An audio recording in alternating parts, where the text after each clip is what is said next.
Now, this is my first chance to get you to have a really good look at the little boy who leans over the bridge at the beginning of every single Thomas the Tank Engine you've ever seen. I wonder what his name is.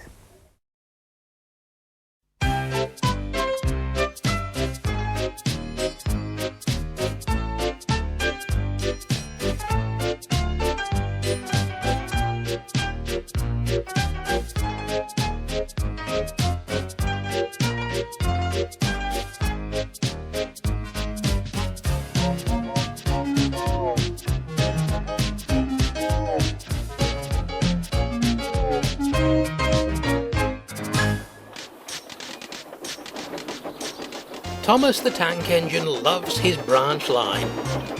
Whenever he sees people at crossings, stations or bridges, he would whistle to them, and they would always wave back. Most of the time, Thomas sees children.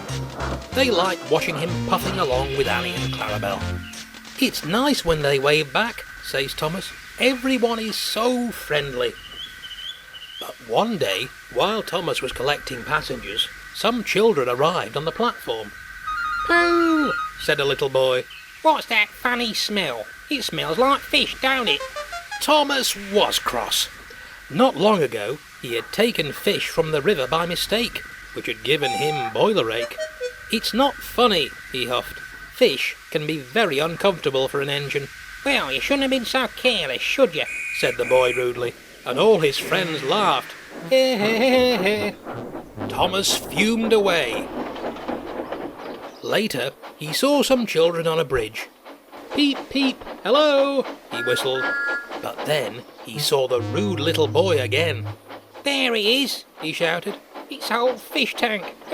Have you caught any fish for our supper?" Thomas said nothing. He hurried on as quickly as he could. Whenever Thomas came to the same bridge, there was the rude little boy and his friends. They didn't wave at Thomas, they just laughed at him. "Take no notice," soothed Annie. "He'll get tired of it soon," said Clarabelle. One morning it was raining hard.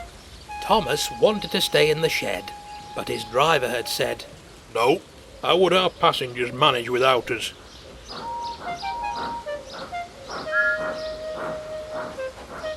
Thomas puffed through the rain towards the junction. There were no people to wave at him today, but he didn't mind.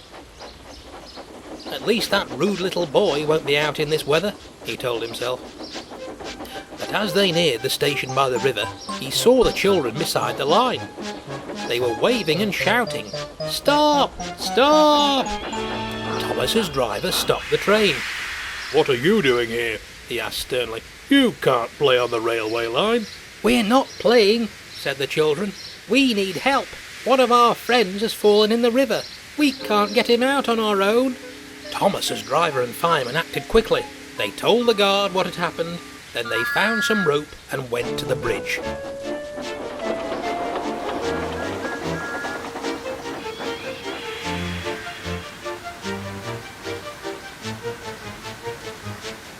Thomas waited anxiously.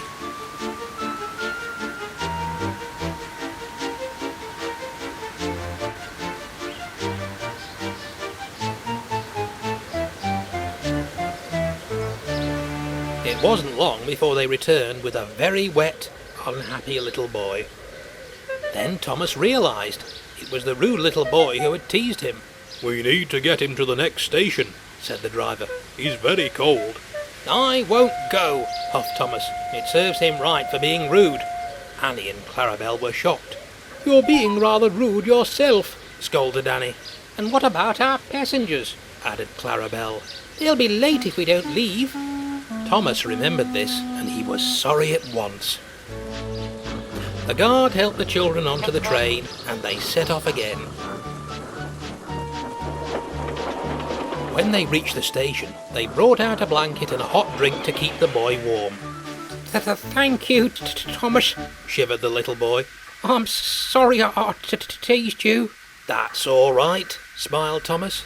"Now you know how I felt with fish in my boiler. Next time, be more careful when you're near the river." The little boy soon got better.